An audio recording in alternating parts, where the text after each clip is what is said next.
How many people that have prescribed Ranunculus Bulbosus so far in your practice?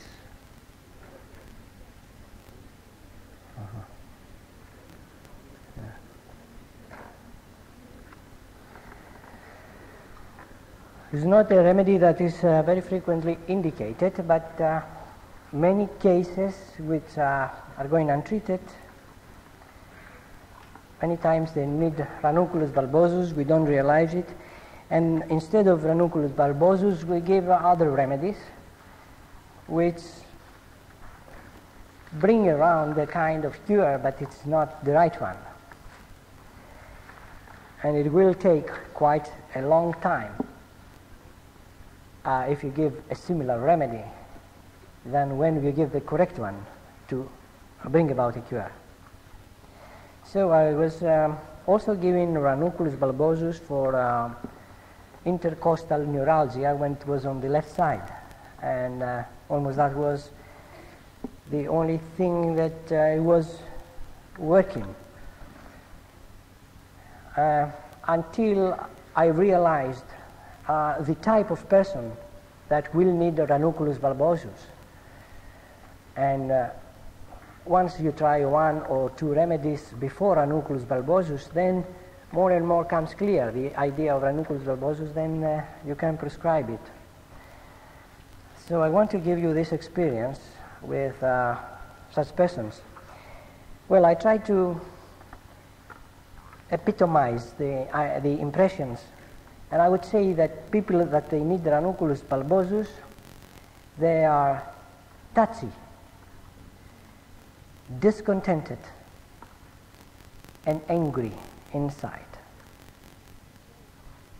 Touchy means persons who are closed and easily hurt, very easily offended, very easily offended. They appear to have a constant discontent inside them, discontented and easily offended. Touchy is the word. Touchy is very, very fitting for them. They appear to be weak and to seek help, to ask for help. And they seem to be very respectful of other people, very respectful. They're proper. So they're sensitive, touchy, easily offended. There is a kind of discontent, and they will seek help in a peculiar way, in a particular way, because their remedies most probably will not be realized, and you will be giving different other remedies. Arsenicum, sometimes sulfur, sometimes rastox, sometimes dulcamara. All these remedies, they have some similarities with Ranunculus Bulbosus. And there is a characteristic, very characteristic of Ranunculus Bulbosus. When they come to seek help, I have a kind of respect, the respect that is given to, you feel that you are a great professor, you see, Mr. Professor. I mean, that respect, I don't know how it's called in your own language, but great respect from a proper person. Will you please look my case? It's not that I'm not happy with the treatment exactly, but something is not going right anyhow, and I would like very much to, if it is possible for you, to have just a look in my case. And I very much appreciate your time. I know you are very busy, and I have all this, and it keeps you there, you know. That is seeking for help in a very respectful manner. And when you get to know them better, they are very touchy. You see, great respect, but the moment that you say something that offends them a little bit, or you may not expect to be offended at all, they get so much offended, they go to pieces. I will give you an example, because I recently had a case, and I was was impressed by his reaction. You see, I asked a favor from him. I said, will you be able to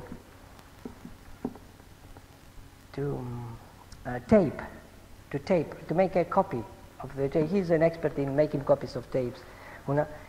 And then I changed my mind. Okay, I tell my secretary, give it.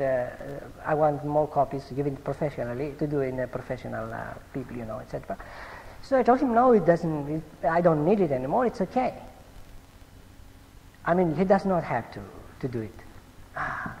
He went to pieces. I mean, why not? Why don't you give it to me? I mean, this type of. But it's not. Did I say something that did not show that I wanted to do it? No, it's okay. I mean, I just decided to give it out. I said, but Lord, please. I mean, this kind of respect, which is too much, which is going too far.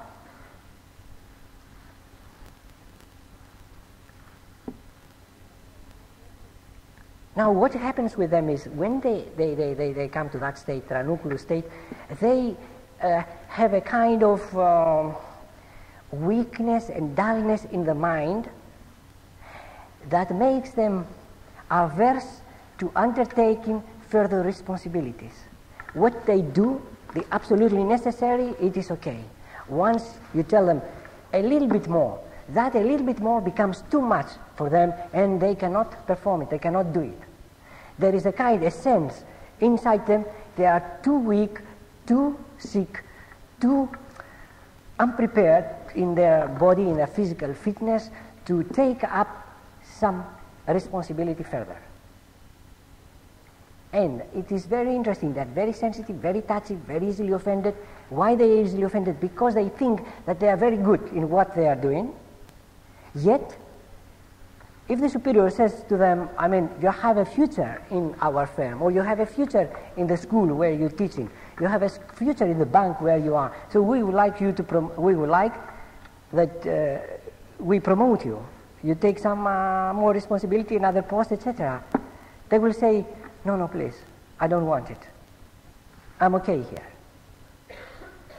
You see, they feel inside them that they are too sick, they say, I have this headache which comes, and then you get this kind of headaches, undescribable headaches, and you get sometimes this, what they call a cervical syndrome, coming from osteophytes in the cervical region. The circulation on the brain seems to be obstructed, and there is a kind of dizziness, confusion, dullness, and they are in a state of, I'm not well, I'm not, Mr. Professor, will you please? I mean, that kind of attitude. And you get eventually the idea that they are very anxious inside concerning their health, because you take their case down, and they say, okay, headaches and stiffness and pains, etc., but why don't you, I mean, everybody may have headaches and stiffness, but in their work, etc., they like to be going forward, to be promoted, etc. Why don't you? He says, I don't feel well. I can't take that responsibility. I know it's very great for me. I can be promoted tremendously, but I cannot do it. Do you have anxiety? I mean, do you feel really that you have cancer? No. They do not have anxiety of having cancer or of having a particular disease. This is not the anxiety. It's a kind of hypochondriasis almost, where they just don't feel well. They may be coming again and again and again and again, and you feel that is a mental case almost sometimes.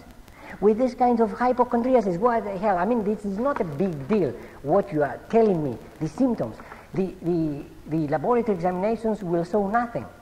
There is no pathology underneath, real pathology, to account for this kind of behavior. Why he's behaving like that? This is because he's Ranunculus Bulbosus.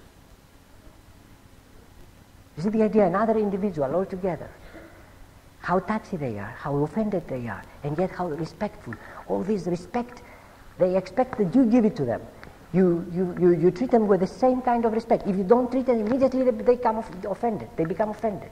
This is not, you will confuse that again with Nax vomica. Because what happens, they behave in this way in their work outside in the society, but once they are at home, most of the time they behave like that. But there are some moments where the angriness and the fitness of anger is so great that it's released completely at a certain moment, and there is such a fit of anger that I have been described as taking the child, lifting up the child from the ground, you know, from here, with the idea just to throw the child on the ground.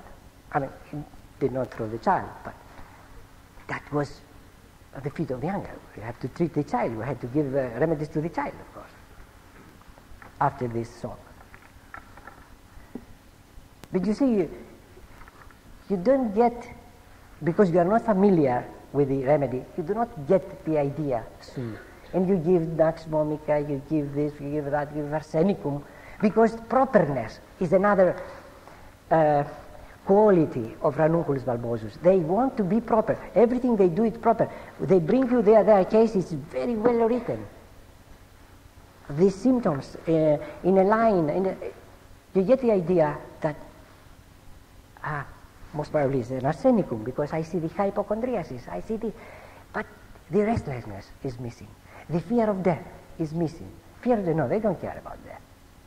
What I care is just this kind of dizziness, this kind of headache. Could you please help me? This I cannot work with that. We have missed that case. I remember cases later on when I understood Ranunculus Bulbosus. I remember cases where I have missed them, giving all kinds of remedies, simicifuga, rastox, calcarea phosphorica, calcarea carbonica, calis, this, that, nothing. This you will come, this respectful, yes, I say, oh my God, I mean, 10 years ago I had that case, and it was a typical Ranunculus Bulbosus, and I lost the case. When I realized, eventually, what is the type of Ranunculus Bulbosus.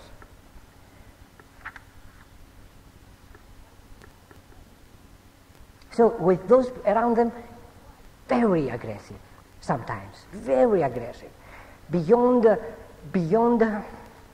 the normal reaction. The child may be shrieking or playing too much or making a lot of noise, but still it's not that you grab the child and you throw the child down. And the touchy element, as I said, touchy, it will go into the physical almost. When they have a pain, touch aggravates the pain. They don't like to be touched. They don't like to touch any point which is painful. Whether it's pain in the spleen, in the liver, in the chest, in the herpes zoster, in the intercostal neuralgia, whatever is the pain, they don't like to be touched. And yet, also, they are very sensitive to air, to open air, or to cold water, or to draft. Very. They will go out and they will have clothes, and if a little bit of air goes through, immediately the pain becomes worse. Immediately they feel miserable. Immediately they don't feel well. They have to be covered very well.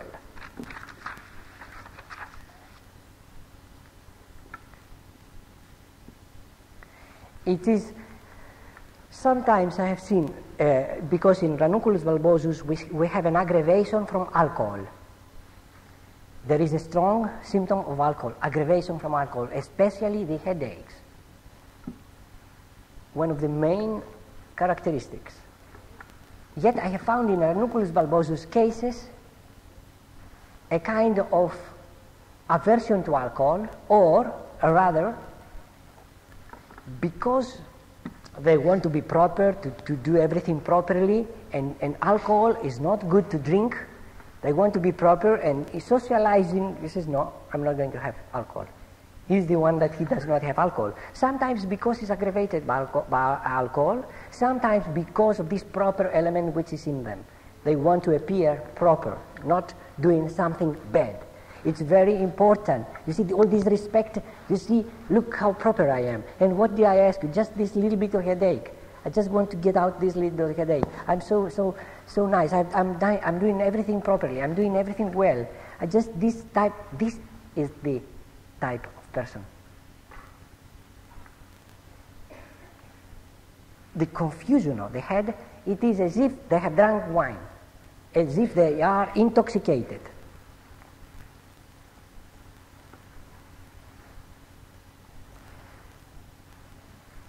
Even they have a great sexual appetite, great sexual desire,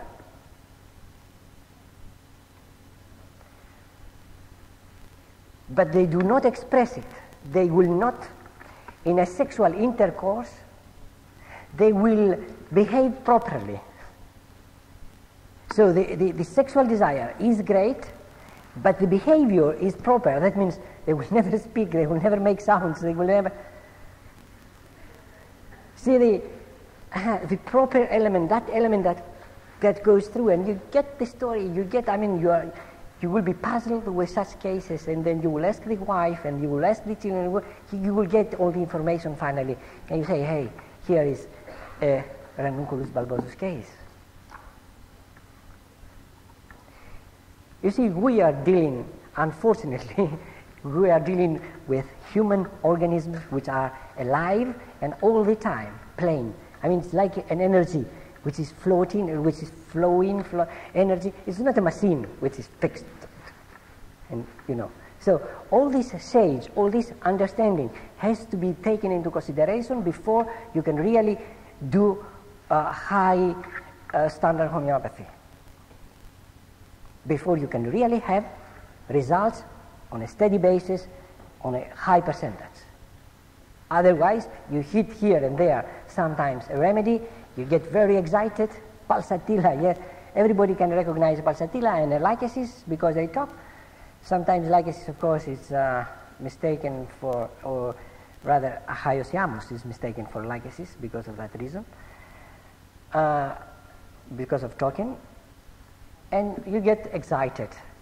And you really see the possibilities of homeopathy. But unless you learn these little remedies that you will need, one day you will need Ranunculus bulbosus, the next day you will need another small remedy, like dolisos. I mean, you have to know all of them. This is very unfortunate, but...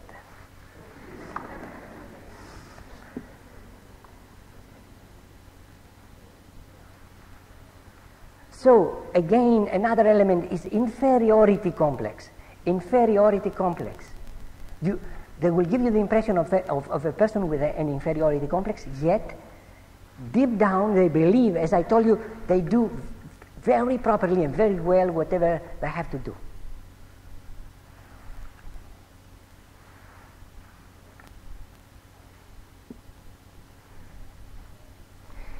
Also, they seem to worry quite a lot about the future, their own future, the future of their family, of their children. And when they talk to you, they will say, yes, I have my children, and what shall I do? And I have to have enough money to live with them, because if something happens to me, they must have money to live, etc. But they will do nothing to promote their job. Again, why? Again, because they do not have the energy. They do not have, they feel that they are very sick and they cannot work. They cannot do more than they are doing.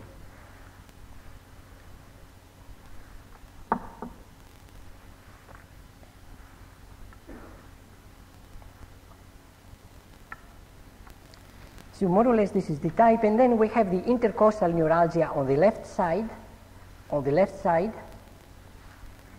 which is worse touch, worse in the air, worse in the wet, worse taking a cold bath. In the summer, for instance, they will not go to the sea and have a bath if they have any kind of pain. The pain is aggravated tremendously by taking a bath in the sea. It's not the sea that aggravates, it's the cold. And a characteristic pain of Ranunculus bulbosus also is a round kind of pain around the chest, like a spot, a big spot, which is very painful, very burning, and in spite of being burning, is worse from any kind of cold or draft. The pain can be superficial, can be on the muscles, or the pain can be felt deep into the lungs.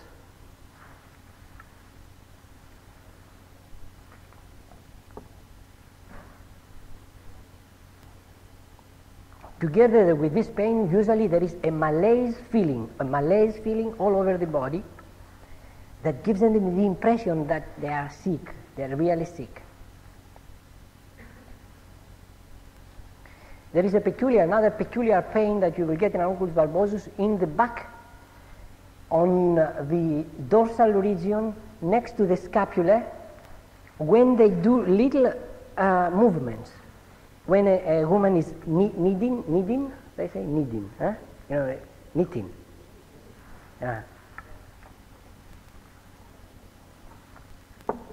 They do a lot. They can have nothing. They do a lot of this, and immediately there is a pain, like a stabbing pain, next to the spinal column, and between the spinal column and the scapula.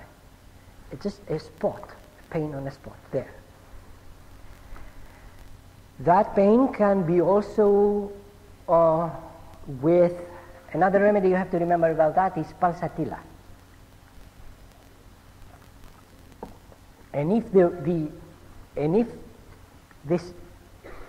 this pain is on the upper angle of the scapula, on the left side, of the upper angle of the scapula, between the beginning of the dorsal region and the end of the cervical, next to the upper angle of the scapula, it is rastox. But if the pain is your finger, one puts the finger right on top, exactly on that spot, they will put and they will say that pain there, just as much as it is a finger. That is kali bichromicum. Kali bichromicum. Calcarea phosphorica? Oh, not same spot. This is higher. This is higher. What's called rastox is lower. It's about so much lower.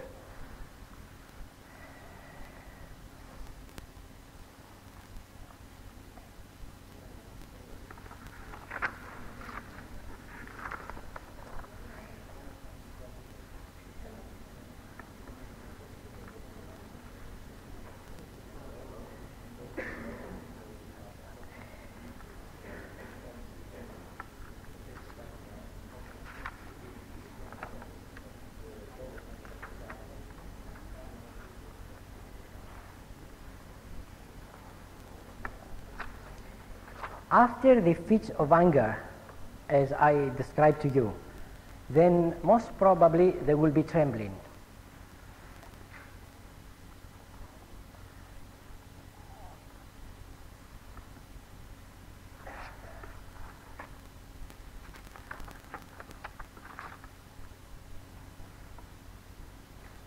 Extreme weakness, tiredness, beyond the pathology, it's a characteristic.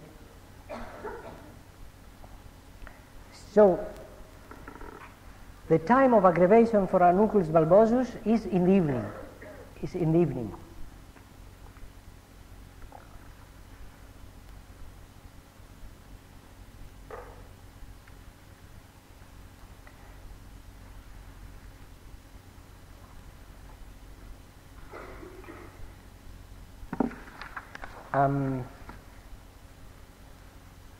So the aggravation from cold air, from wet, from cold bathing, will bring to the mind the usually dulcamara, mostly, that you will be prescribing. It will bring to the mind with this pain in the back, rastox, but they do not have the restlessness of rastox. And the type of dulcamara is another type altogether. They're not this type at all, they're quite authoritative, quite another type.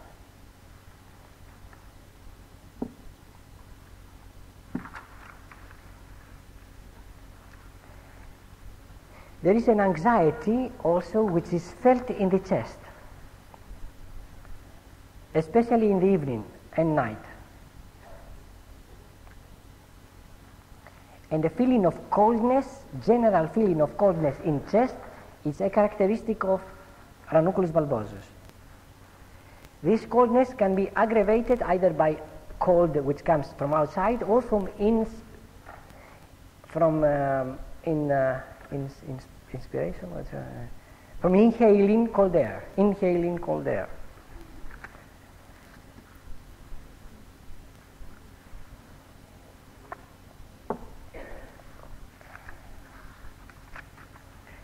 With Ranunculus Bulbosus, we can cure also cases of pneumonia. We may have cases of pneumonia and cases of bronchitis. With this oppression of chest, the inflammation, the aggravation from inhaling cold air, the cold spots on the chest, the aggravation from draft from cold.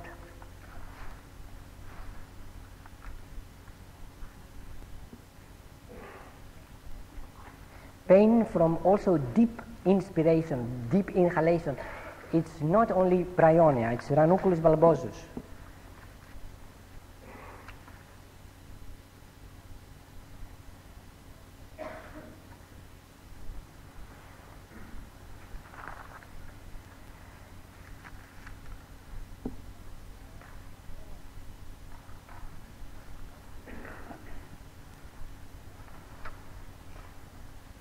Walking aggravates, but again has to walk on the open air. If they walk inside in the warm room, the aggravation is not there.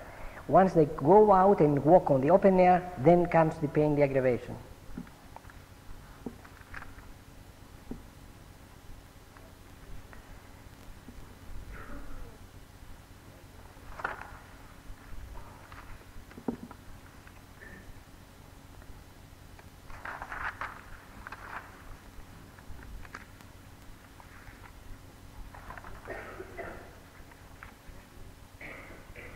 There's a lot of information here, but the main ideas are these.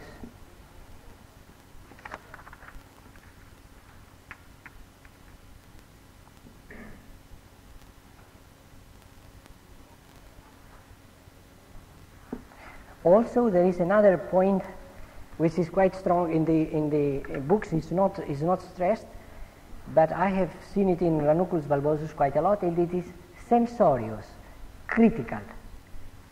He becomes quite critical of others many times.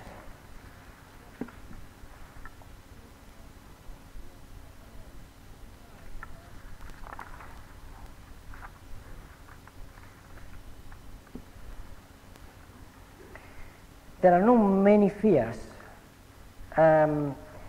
Fear when he's alone sometimes, but not strong. Fear of ghosts also, sometimes, not strong again.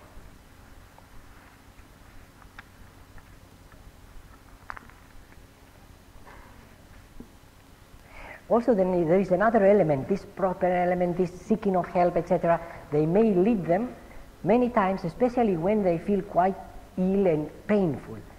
They seem to not be able to tolerate pain. I don't know. They go into meditation and trying to seek solace and help from God. Like which other remedy does that very strongly? Who said Aurum? Yeah, Aurum. Aurum is the main remedy if somebody tells you.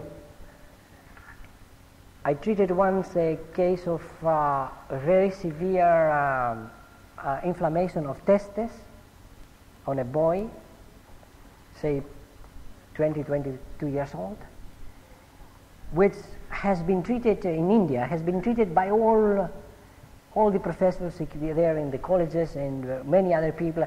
Nobody could help him. It was, the testes were swelled and painful. And he had different other symptomatology. But the boy confessed to me that he had to pray. He says, I have to pray. I am a Christian, he was a Christian. Anyhow, there are some Christians in India also. I am a Christian and I must pray, but this is not a case that I can pray for 5 minutes or 10 minutes. I have to pray for 1 hour, 1.5, 2 hours before I go to bed. I have to do it, I can't stop it. This is the time when we have as a symptom praying. Not everybody who prays can give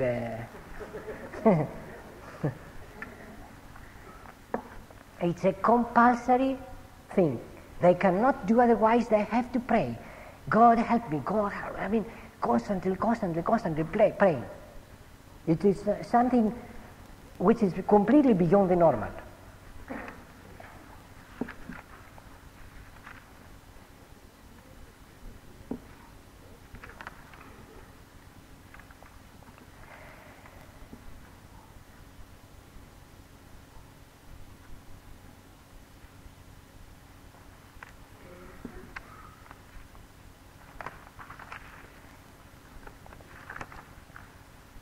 I think this is quite okay.